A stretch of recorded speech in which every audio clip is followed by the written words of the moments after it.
दोस्तों अगर आपका जनधन सेविंग्स अकाउंट है, अब वो चाहे तो स्टेट बैंक ऑफ इंडिया में हो, चाहे तो पंजाब नेशनल बैंक में हो, या फिर बैंक ऑफ बड़ौदा में हो, या फिर यूनियन बैंक ऑफ इंडिया में हो, यानी कि किसी भी बैंक में जनधन सेविंग्स अकाउंट है और आप उस सेविंग्स अकाउंट को नॉर्मल सेविंग्स अकाउंट में ट्रांसफर करना चाहते हैं, तो आप इस वीडियो को बिल्कुल भी स्किप मत करिएगा, क्योंकि इस वीडियो में हम डिटेल्स में बात करने वाले हैं कि आप किस तरीके से जनधन सेविंग्स अकाउंट्स को एक रेगुलर सेविंग्स अकाउंट्स में कन्वर्ट कर सकते हैं।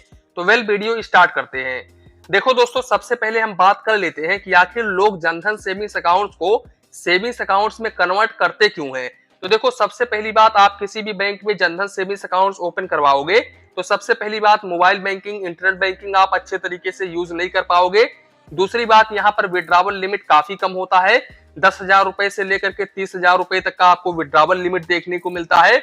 तीसरी बात, यहाँ पर अगर आपका छोटा जनधन सेविंग्स अकाउंट यानी कि बीएसबीडीए जो सेविंग्स अकाउंट है वो छोटा वाला अकाउंट है, तो यहाँ पर भाई साहब आपके सेविंग्स अकाउंट में 1 लाख रुपए से अधिक का बैलेंस क्रेडिट ही नहीं होगा, यानी कि टोटल आप 1 लाख रुपए से अधिक बैलेंस रख ही नहीं सकते हो। इसके साथ साथ अगर आप यूपीआई जैसे कि गूगल पे, फोन पे, पेटीएम के माध्यम से ट्रांजेक्शन कर देते हो, ज्यादा कर देते हो, तो यहाँ पर आपका जो सेविंग्स अकाउंट है वो फ्रीज भी हो सकता है। तो एक ये भी रीजन होता है जो कि लोग यहाँ पर जनधन सेविंग्स अकाउंट से रेगुलर सेविंग्स अकाउंट्स में कन्वर्ट करना चाहते हैं अपना सेविंग्स अकाउंट्स। दूसरी बात, मैं आपको बता दूं कि जनधन सेविंग्स अकाउंट्स के ऊपर आपको चार्जेस तो ज्यादा नहीं देना पड़ता है, जैसे कि यहाँ पर मिनिमम बैलेंस 0 होता है, एसएमएस अलर्ट के ऊपर कोई भी चार्जेस नहीं देना पड़ता है, एटीएम कार्ड के ऊपर एनुअल मेंटेनेंस चार्जेस बिल्कुल फ्री ऑफ कॉस्ट होता है। और भाई जनधन सेविंग्स अकाउंट ज्यादातर करके सीएसपी पॉइंट्स के माध्यम से ही ओपन होता है। यहाँ पर ब्रांच में कर्मचारी जल्दी ओपन नहीं करते हैं जनधन सेविंग्स अकाउंट्स। अगर आप किसी भी ब्रांच में जाओगे, किसी भी बैंक के ब्रांच में जाओगे, जैसे कि एसबीआई हुआ, तो ब्रांच में अगर आप जाते हो जनधन सेविंग्स अकाउंट्स ओपन करने के लिए, तो भाई इनके कर्मचारी सीधे बोलेंगे कि आप रेगुलर सेविंग्स अकाउंट्स ओपन करवा लो, जनधन सेविंग्स अकाउंट्स यहाँ पर ओपन नहीं होता है। या फिर वो सीधे सीएसपी का एड्रेस दे देंगे कि वहां पर जाकर के भाई साहब आप अपना सेविंग्स अकाउंट्स ओपन करा लो। अब दूसरी बात, यहाँ पर सेविंग्स अकाउंट्स को आपको कन्वर्ट कैसे करना है, तो देखो यहाँ पर आपको सीधे अपने होम ब्रांच में विजिट करना है सेविंग्स अकाउंट कन्वर्ट करने के लिए। जिस भी बैंक में आपका सेविंग्स अकाउंट है, जैसे कि मान लो एसबीआई में आपका सेविंग्स अकाउंट है या फिर पंजाब नेशनल बैंक में सेविंग्स अकाउंट है, तो आपको सीधे अपने होम ब्रांच में विजिट करना है और कर्मचारियों को बोलना है कि भाई मैं अपना जो सेविंग्स अकाउंट है वो रेगुलर सेविंग्स अकाउंट में कन्वर्ट करना चाहता हूं। तो वो आपको एक फॉर्म देंगे।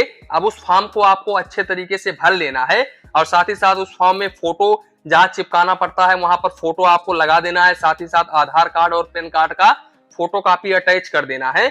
आप अटैच कर देने के बाद में जिन्होंने फॉर्म दिया था वहां पर नहीं, बल्कि अकाउंट सेक्शन पर जाकर के जहां पर कर्मचारी बैठते हैं वहां पर उनको सबमिट कर देना है। अब वो कभी कभी क्या होता है कि डायरेक्टली आपका जो फॉर्म है वो ले लेते हैं और डायरेक्टली आपका जो सेविंग्स अकाउंट है वो कन्वर्ट कर देते हैं रेगुलर सेविंग्स अकाउंट्स में। लेकिन कभी कभी क्या होता है कि भाई साहब वो लोग बोलते हैं कि जहां से आपने सेविंग्स अकाउंट ओपन करवाया था वहां पर जाकर के वेरीफाई करवाइए, तभी आपका जो सेविंग्स अकाउंट है वो रेगुलर सेविंग्स अकाउंट में कन्वर्ट होगा। और ये चीजें एसबीआई में ज्यादा देखने को मिलती है।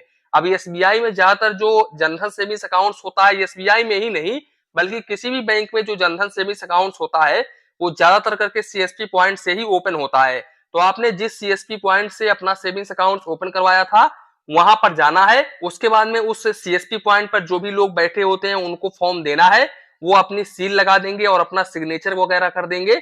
उसके बाद में आपको फिर से अपने होम ब्रांच में आना है। उसके बाद में होम ब्रांच में आकर के आप फॉर्म को सबमिट करिएगा, तो आपका जो सेविंग्स अकाउंट है वो रेगुलर सेविंग्स अकाउंट में कन्वर्ट कर दिया जाएगा।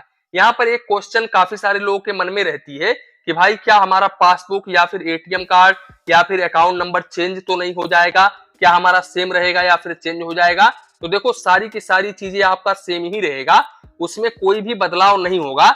बस इतना फर्क रहेगा कि आपका जो जनधन सेविंग्स अकाउंट था पहले वो रेगुलर सेविंग्स अकाउंट हो जाएगा, यानी कि उसका वेरिएंट चेंज हो जाएगा। यहाँ पर आपको इस बात को लेकर के बिल्कुल भी कंफ्यूजन में नहीं होना चाहिए कि मेरा जो सेविंग्स अकाउंट है वो बदल जाएगा। भाई वो सेम ही रहेगा, आपका ओनली वेरिएंट चेंज होगा। तो इस बात का आप जरूर ध्यान रखिए। तो दोस्तों, कुछ इस तरीके से आप अपना Jan Dhan savings account regular savings account में कन्वर्ट करा सकते हैं। तो कुल मिलाकर के यही था वीडियो। ये वीडियो ओनली एजुकेशन पर्पस बनाया गया है।